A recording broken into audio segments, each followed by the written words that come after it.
Hello everyone and welcome to a new video on Saccharo Productions. Today we're gonna look into the Grotesque in the Soulsborne games and in Sekiro. While walking through the streets of central Yharnam and its surroundings, or while exploring the unique castles and tombs of Lothric, or the outskirts of Ashina, you probably have encountered certain unique works of art. Think of statues or other forms of pictorial art. But also fascinating monstrosities with enormous arms or weird looking faces. This is a very specific characteristic of all the Soulsborne games and Sekiro.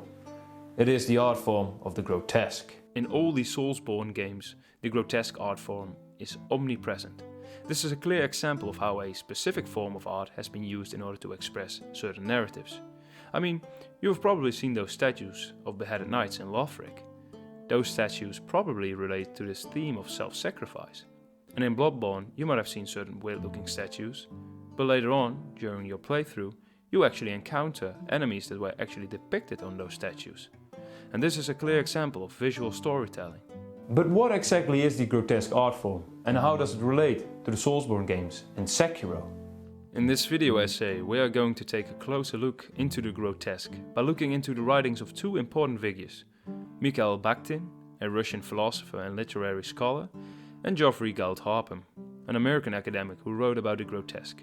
We connect their theories to the Soulsborne games in order to have a better understanding of the Soulsborne games in relation to the grotesque. So let's dive into the world of the grotesque in the Soulsborne games.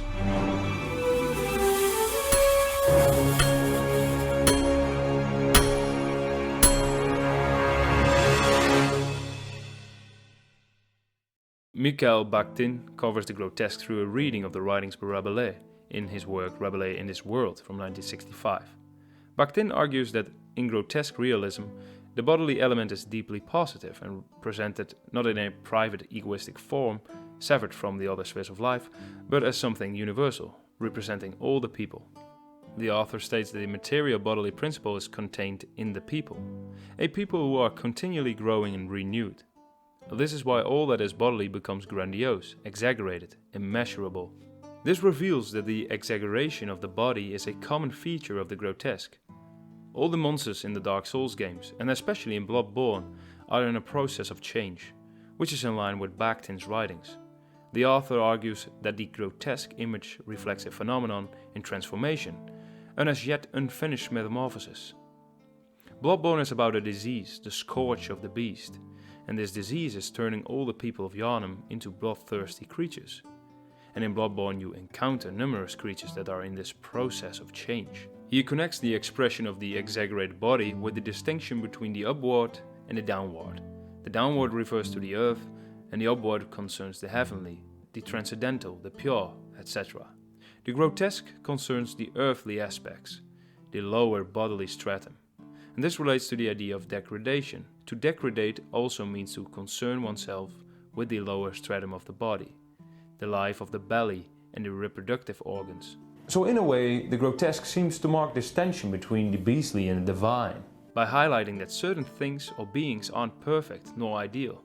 So this also explains why the grotesque body has such exaggerated body parts, in particular those parts that are open to the outside world and concern the principle of growth in the bodily way. Think of the genitals, the mouth, the nose, etc. One creature in Bloodborne that truly fits the description of the grotesque is Abriatus. And this creature is also in a transformative process, comparable with the caterpillar becoming a butterfly. Notice its overly exaggerated head. In Dark Souls 2, there is an enemy called the Covetous Demon. This grotesque creature does resemble an enormous mole rat. It has an enormous mouth with sharp teeth. So the game explains that this creature was once a man who fell in love with a queen. However, she turned him down, and for this reason the man decided to express his desire for her through excessive eating. This makes the Covetous Demon an excellent candidate for explaining Bakhtin's notions with regards to the grotesque, not only due to its physical appearance, but also because of the story behind this appearance. Geoffrey Harpham, like Bakhtin, also explores the grotesque in his work from 1982 on the grotesque.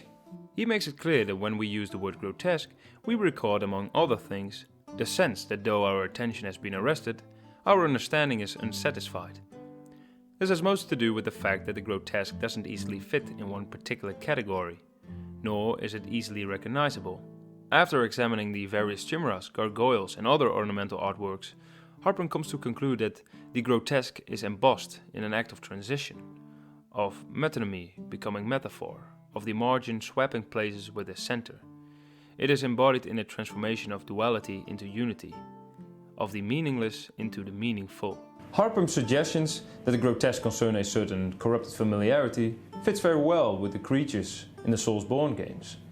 Take for instance the Cleric Beast, which is one of the first bosses players encounter in Bloodborne. This beast was once a human, a cleric, which is noticeable in its physical appearance. It has humanoid limbs and corpus. However, this creature grows in an unnatural way, judging from its enormous left arm, and the antlers that grow from its head. The Demon of Hatred in Sekiro is also an example of this. The Demon of Hatred was once the sculptor, the old hermit that saved the shinobi Saccharo. The sculptor eventually became a Shura, which is an individual that has become bloodthirsty and therefore blinded, almost losing entirely its humanity. The Demon of Hatred is a frightening monstrosity, a true demon, judging from its horns, but also its enormous left arm and hand. Yet its human features still remain. So another monstrous creature that fits the description of the grotesque is the so-called Monstrosity of Sin. This creature appears in Dark Souls 3, and has a massive hand for a face, with a hole filled with enormous teeth. The grotesque is also known for images of animal and human hybrids, or the fusion of different animals. Harpham brought this to the forefront while discussing Lucas Cranach's papstesel. Take the crow-dog hybrid for instance, and this was probably done with the intention to shock and confuse the player, similar to the humanoid dogs in Dark Souls 3. The crow demons in Dark Souls 1 are also an example of this. And one of the most grotesque monsters in Bloodborne is probably Ludwig. This creature was once a fellow hunter who unfortunately transformed into a horrendous being as a result of the scourge of the beast. His human features have almost entirely vanished, and he now resembles a horse. By looking at the monsters of these games, it becomes quite apparent that we can speak of the grotesque as understood by Bakhtin and Harpham. And as I have mentioned, the creatures in these games, and especially in Bloodborne, are in a state of transformation. The Soulsborne games can also be regarded as grotesque when looking at the in-game architecture and the ornamental arts. Statues of holy figures, griffins, gargoyles and chimeras are omnipresent in these games. Take for instance the statues in Bloodborne. The implementation of such statues adds quite a lot with regards to the medieval and gothic atmosphere these games try to establish. However, after closer inspection, these ornamental artworks actually depict important in-game enemies, figures and gods. Some doors in Bloodborne actually depict a demonic figure with horns. And this grotesque actually resembles the only creature with such horns, and that is the Lauren Cleric, who is encountered in the Chalice dungeons. Notice its horns and the robe that this creature is wearing, and from item descriptions we learn that this creature was the very first human to be afflicted by the scourge of the beast. Another example are specific statues in Bloodborne. Bloodborne has 4 different endings. The most secret of these endings concerns an encounter with one very mysterious creature called the Moon Presence.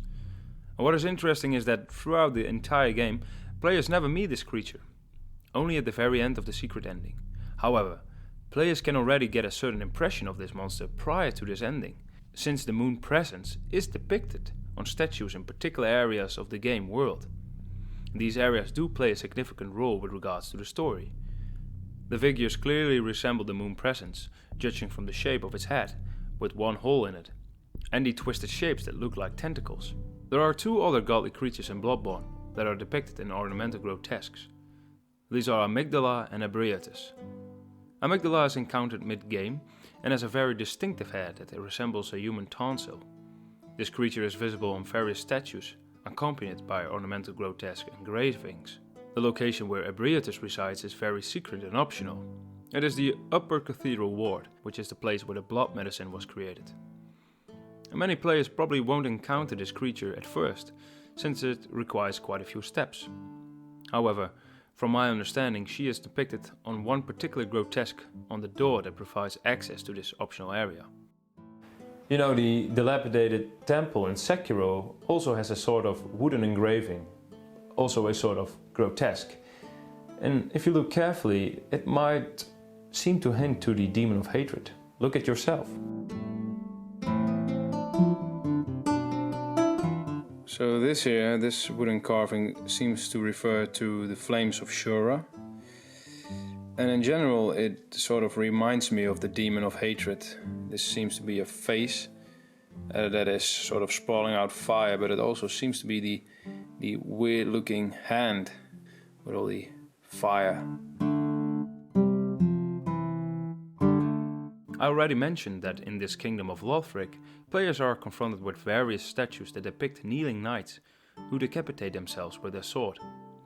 Initially, these works of art seem strange and repulsive. However, they actually refer to an important theme in the story: the self-sacrifice of champions through the act of rekindling of the first flame. Players are able to read the actual narrative by looking at these statues, the placement of the knights, and by reading item descriptions. Another example in Dark Souls 3 are the statues of the serpent-like figures at Lothric Castle, the Grand Archives. And upon closer inspection, I came to realize that these statues depict the primordial serpents from the first Dark Souls. So in total there are 12 of these primordial serpents. However, 2 of those have names and have different desires with regards to the first flame. One of these is Kingseeker Fremd, who is an advocate of the rekindling of the first flame. The other serpent is called Kath, Darkstalker Kath, and he will advise the chosen undead not to rekindle the first flame, in order to usher in an age of dark. The use of 2 serpents with different desires seems to be a symbolic expression of a religious duality of good and evil. The player has the freedom to decide whether to follow the wishes of Kath or Fremd. However, the statues in Dark Souls 3 suggest that Kath is still an influential force. The game makes it clear that Prince Lothric decided to abandon his duty to link the flame after his mentor advised him to do so. The game heavily implies that this mentor was actually Kath. Harpham's take on ornamental grotesque does for the most part connect very well with the grotesque in the Soulsborne games and Sekiro. Harpham argues that grotesqueries confront us as corrupt or fragmented text in search of a master principle. This is also the case with the grotesques one encounters in these games. They truly grab your attention because they seem to be corrupted or fragmented. He also claims that grotesques are far from pointless by stating the following: looking at ourselves looking at the grotesque, we can observe our own projections, catching ourselves, as it were, in the act of perception. This notion doesn't fit with the grotesques in these games. Harpham's emphasis with regards to the meaning of grotesques is on the reflective abilities of the individual. From this perspective, grotesques function as a personal reflective tool, which implies that the meaning of the grotesque is based on personal interpretation. And this is not the case with the grotesque we encounter in, for instance, Bloodborne. I have come to understand that these in-game works of art do have a deeper meaning, and one that isn't centered around one's own interpretations. They refer to important events, figures, and other monstrosities that are of importance for the entire story. So this inquiry has shown that the monsters in the Soulsborne games can be regarded as grotesque, as understood by Bakhtin and Harpham. In particular in terms of the physical features of grotesque figures, but also in terms of metamorphosis. As I've shown, most ornamental grotesques in these games do actually refer to particular creatures and events that are of significance in terms of lore and story. And with this in mind, it is safe to assume that the examination of the grotesque in the Soulsborne games has proven to be fruitful. It also has come to the fore that the grotesque is still very much present today. The fact that the grotesque has been used in a video game as a complementary story device is highly original and unorthodox. This fits the peculiar character of the grotesque. Thanks for watching, everyone. I hope you enjoyed this video, and don't forget to like and subscribe for more on this channel. See you soon.